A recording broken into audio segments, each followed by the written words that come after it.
this so-called street art is that is temporary. It's not like a big sculpture that you make out of bronze and you really want it to last, but it's something that you scribble down, telling people, hey, that was my thought this morning, what do you think about it?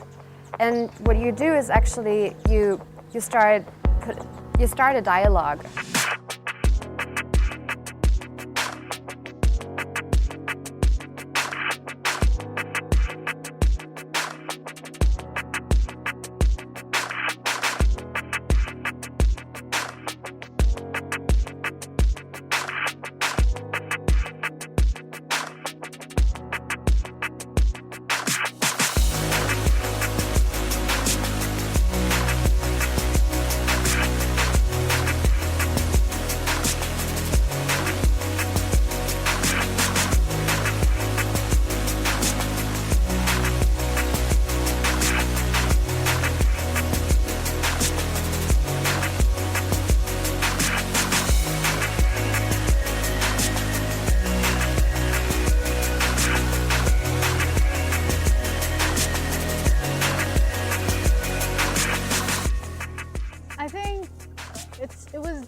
This kind of creative intervention was necessary because the city was getting inundated in commercial posters and political slogans. Be it we want them or not, we were turning more and more apathetic. I think this sort of movement was necessary because it became a very active form of mobilizing people for a greater cause, for a selfless cause. When we first started Kolor Kathmandu, it was a big question, like, what are these guys going to do on our wall? Every time I go to a house owner to talk about asking them permission to work on their wall with a beautiful mural, the first thing they would ask is, we've never seen it before, how is it going to be? How can we trust you for this? And we would show them designs, try to convince them as much as possible, but they're just confused. They're so used to looking at political slogans and advertisements on their walls that they're just scared if you give these guys permission, they're gonna come up and do a stupid advertisement and run away.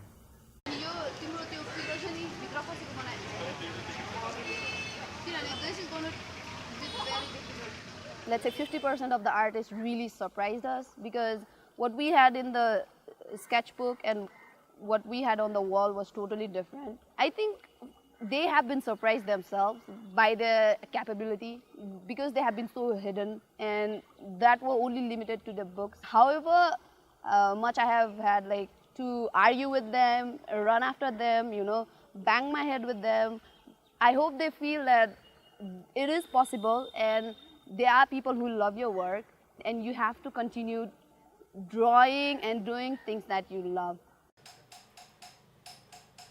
I feel like it really was a community effort. I had the help of the Tonka painters from the art school, and then I actually had, I went to a lama and he gave me the idea of putting the yaks in the mountains. And then another lama came and said, oh, the dog should have a white stripe and some yellow spots. So it was sort of there was lots of people who helped contribute. I really love the reactions of children. I think they're the most imaginative. I think they're really critical as well, and it's really interesting to hear them. And I think that's one of the most fun thing about painting a mural outside. Normally, I like to get back as far as I can and have my piece of paper as a reference, and I'd mark my spot and I hold it out at arm's length.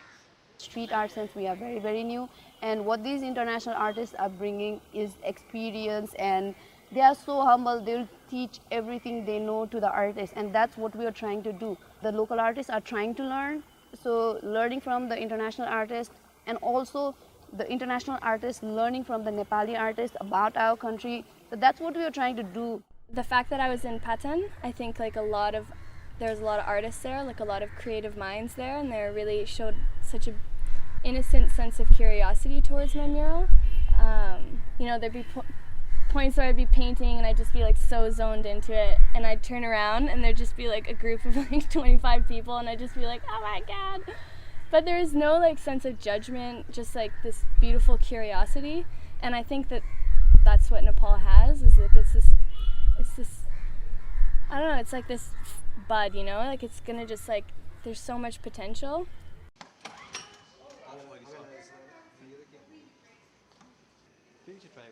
Well, I've had a lot of bad situations almost every day while I was working with Kolor Kathmandu. There was a situation where I was begging this person for a wall, and this guy was like, I don't care if the king comes to paint on my wall, I'm not gonna let you step on my wall. Okay, so the landlord got really excited apparently when he saw the murals outside Sattya, and he got paint himself and began to paint his walls that are all like pink and blue and purple now, which is really funny. But I think he really likes this idea, and he was helping us getting permission for the wall that we were planning to paint initially. And when we didn't, he gave us permission to paint on his house itself. Experience has been good.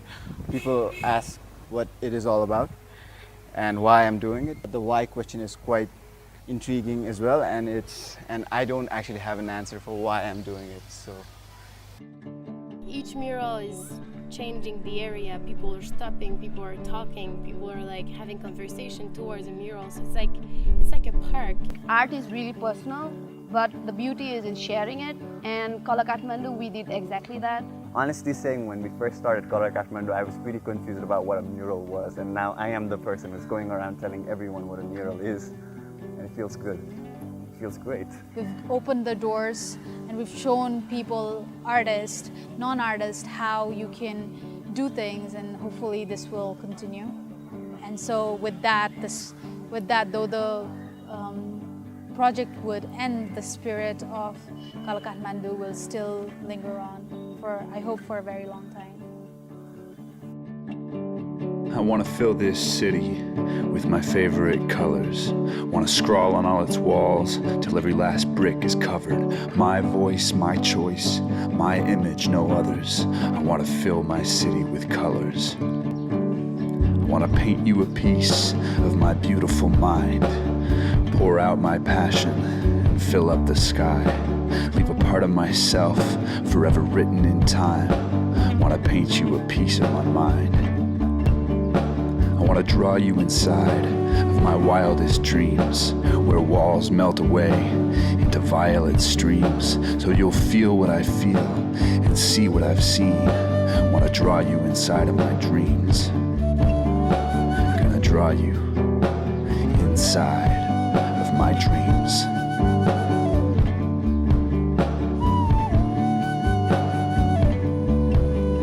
I want to show you the magic that my paintbrush can do in these back streets, these alleys, these manic avenues.